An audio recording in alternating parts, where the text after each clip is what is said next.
Capítulo 2 do Evangelho de Lucas fala acerca da transição de Jesus entre a sua infância e a sua adolescência e de que forma Jesus cresceu.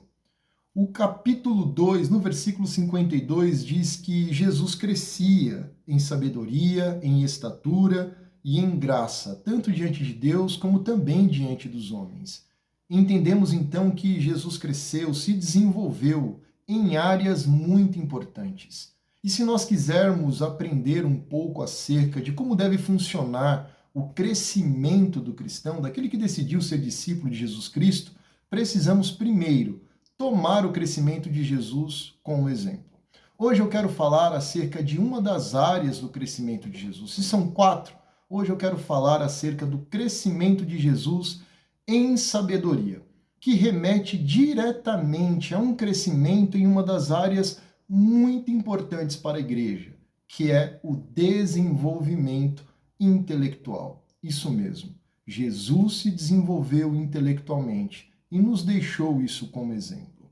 Jesus, através das parábolas, ele se mostra um homem extremamente intelectual. Jesus tinha conhecimento, obviamente, das Escrituras Sagradas, mas fica claro para nós, através das parábolas, que foi um recurso que Jesus utilizou para apresentar as verdades para os homens acerca do reino de Deus, que ele também tinha conhecimento acerca de muitas outras áreas. Jesus tinha conhecimento científico. Quero também falar para vocês acerca de um outro homem que a Bíblia nos diz que foi um exemplo de ter recebido boas instruções, principalmente científicas. O livro de Atos, capítulo 7, no versículo 22, no discurso de Estevão, ele diz que Moisés havia sido instruído na ciência egípcia. E diz também que ele era um homem poderoso, tanto em palavras como também em obras. E eu não tenho dúvidas que esse desenvolvimento intelectual de Moisés acerca do seu conhecimento de ciência egípcia foi muito útil para a sua formação como homem e também para a missão que o Senhor concedeu para que tivesse que voltar ao Egito depois de viver um período no deserto, falar com Faraó e ser aquele que liderasse o povo, na verdade estivesse à frente do povo, na retirada do povo do Egito, para que eles pudessem viver depois na terra prometida por Deus. E ainda levou 40 anos com este povo no deserto. Será que se Moisés não tivesse sido instruído na ciência egípcia, ele teria condições suficientes de instruir muita gente, não somente de forma religiosa, mas em muitas outras áreas que pudessem ser necessárias? Eu quero também citar um outro exemplo, que as Escrituras até indicam que, para muitos, depois de Jesus, é o homem mais falado dentro da igreja, que é o apóstolo Paulo. Paulo também se mostrou uma pessoa muito intelectual. Se nós lermos o livro de Atos dos Apóstolos e também muitas de suas epístolas que ele escreveu, que ele deixou registrado para nós, muitas indicações de que ele era um ser intelectual, de que tinha conhecimento religioso, afinal de contas ele diz que havia sido educado, ele cresceu aos pés de Gamaliel, que era um fariseu muito importante de sua época. Mas nós percebemos que Paulo tinha conhecimento de filosofia, tinha conhecimento também de religiões, sobre o gnosticismo, tinha conhecimento sobre sua própria cultura, tinha conhecimento político, era um homem muito intelectual.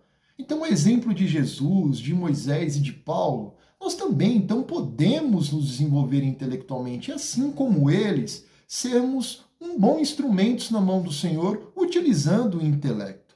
Eu quero deixar aqui para vocês, falando acerca de desenvolvimento intelectual, 3 sugestões que eu acredito que sejam importantes para este desenvolvimento.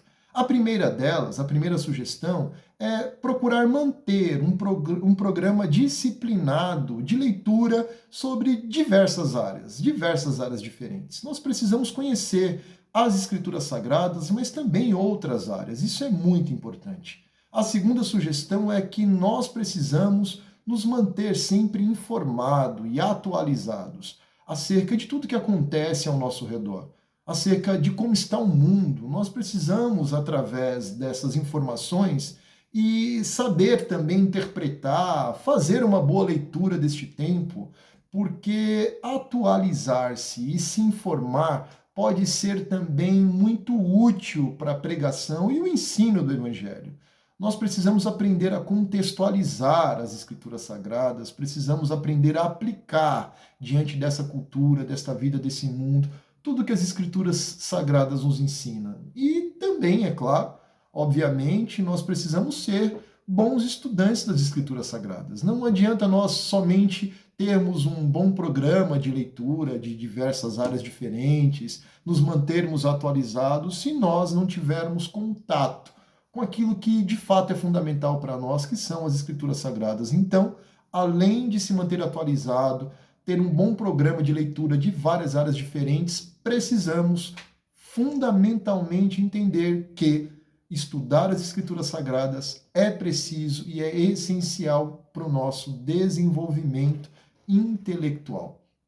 E assim como estes homens que as Escrituras Sagradas nos apontam, que foram pessoas que tiveram um desenvolvimento intelectual, como Jesus, Moisés, Paulo e muitos outros, por que não dizer de Salomão e muitos outros homens, que as Escrituras nos mostram que foram pessoas importantes para a missão do nosso Senhor, no plano de redenção de Deus. A própria história da igreja também nos deixam alguns nomes de pessoas que foram importantes e fizeram um bom uso do seu desenvolvimento intelectual para nos abençoar. Como é o caso de Agostinho de Hipona, que foi o homem que construiu uma boa filosofia cristã que funcionou depois como base para a própria reforma protestante através de Lutero. Por que não falar também acerca de Tomás de Aquino, de Calvino e de muitos outros que a história da igreja nos indica e nos dizem, nos ensinam o quanto é importante nos desenvolvermos intelectualmente. Então, se tanto as Escrituras Sagradas, a exemplo de Jesus e muitos outros, como até mesmo a própria história da igreja aponta para nós o quanto é importante crescermos intelectualmente, por que então deixar de lado essa área de crescimento do homem? O Senhor nos fez conforme a sua imagem e semelhança, e eu acredito que precisamos entender que o intelecto ele deve funcionar muito bem. Ele passa a ser restaurado a partir do momento em que nós conhecemos o nosso Senhor Jesus Cristo e entregamos a nossa vida para Ele. Aquele homem que vivia no pecado e em trevas, agora pode muito bem ser um ser iluminado, ter uma mente totalmente diferente da que ele tinha. Não se conformar com esse tempo, como diz Romanos 12. Precisamos ser pessoas que entendamos que o Senhor ele quer mudar a nossa mente. E essa mente que agora é transformada, ela precisa ser muito bem alimentada, precisa ser desenvolvida. Uma mente que se desenvolve, uma mente que cresce, ou seja, desenvolvimento intelectual pode ser muito útil para a igreja, na missão da igreja. Pode ser uma ferramenta poderosa para encaminhar muitas pessoas à fé no nosso Senhor Jesus Cristo. Infelizmente, nós notamos que existe um anti-intelectualismo muito forte em muitas igrejas hoje. Mas se as Escrituras apontam para nós que o crescimento de Jesus pode ser um bom exemplo de desenvolvimento, nós precisamos então tomar a vida de Jesus como exemplo. E assim, diante desse exemplo, precisamos então crescermos intelectualmente, porque a igreja precisa de homens que possam instruir pessoas de forma adequada acerca de quem de fato, em quem de fato elas precisam crer e quem de fato elas precisam seguir. Que Deus abençoe a sua vida e se você gostou desse vídeo, não deixe de curtir. Se não se inscreveu ainda neste canal, faça isso. Nós vamos continuar falando nos próximos vídeos acerca das outras áreas de crescimento de Jesus, desenvolvimento, amadurecimento. Então não deixe de nos acompanhar. Nos vemos então no próximo vídeo, em nome de Jesus.